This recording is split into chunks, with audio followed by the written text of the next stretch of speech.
नमस्कार, मैं शालिनी और आप देख रहे हैं नेक्स्ट 9 न्यूज़।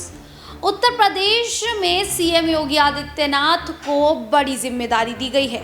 ये जिम्मेदारी इसलिए भी दी गई है क्योंकि फैजाबाद की अयोध्या सीट पर भारतीय जनता पार्टी ने ये सोचा भी नहीं था कि उनकी अयोध्या पर हार हो जाएगी, क्योंकि जो नारा दिया गया था कि जो भगवान राम को लाए हैं हम उनको लाएंगे, ये नारा फेल होता नजर आया। जनता ने साफ तौर पर भारतीय जनता पार्टी को सिरे से नकार दिया।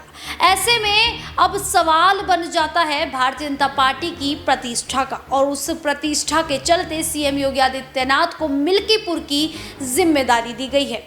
ऐसे में अब सीएम योगी आदित्यनाथ को जो जिम्मेदारी भारतीय जनता पार्टी ने सौंपी है, सीएम योगी आदित्यनाथ की साख दांव पर लग चुकी है। अगर मिल्कीपुर पर सीएम योगी आदित्यनाथ हार जाते हैं तो सवाल खड़ा हो जाएगा कि क्या योगी आदित्यनाथ को उनके मुख्यमंत्री पद से हटा दिया जाएगा, क्योंकि केशव प्रसाद मौर्य इसी तरीके की हरकतें करते नजर आ रहे हैं जो साफ तौर पर बार बार योगी आदित्यनाथ की प्रतिष्ठा को ठेस पहुंचाता नजर आ रहा है। अब जिस तरीके से ये कहा जा रहा था भारतीय जनता पार्टी की ओर से कि अयोध्या की हार का बदला मिल्कीपुर से लिया जाएगा, लेकिन समाजवादी पार्टी मुखिया अखिलेश यादव ने बड़ा दांव चल दिया है। उन्होंने अवधेश प्रसाद, यानी कि आम चुनावों में जिन अवधेश प्रसाद ने फैजाबाद पर लल्लू सिंह को हराकर जीत दर्ज की थी, अब उन्हीं के बेटे को मिल्कीपुर पर भी उतार दिया गया है। ऐसे में क्या समीकरण बदलेंगे?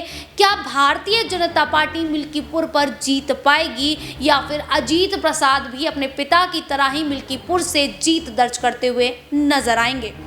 वहीं भारतीय जनता पार्टी का ये भी कहना है कि केवल मिल्कीपुर से ही नहीं, यहाँ पर उनका बदला पूरा होगा। उनका बदला पूरा होगा तब जब वो अंबेडकर नगर और कटहरी सीट पर भी जीत दर्ज करते हुए नजर आएंगे। अगर इन तीनों सीटों पर ही भारतीय जनता पार्टी जीत दर्ज कर लेती है तो यहाँ जो समीकरण होगा ये कह सकते हैं कि अयोध्या की जो हार होगी उसका बदला पूरा होता नजर आएगा।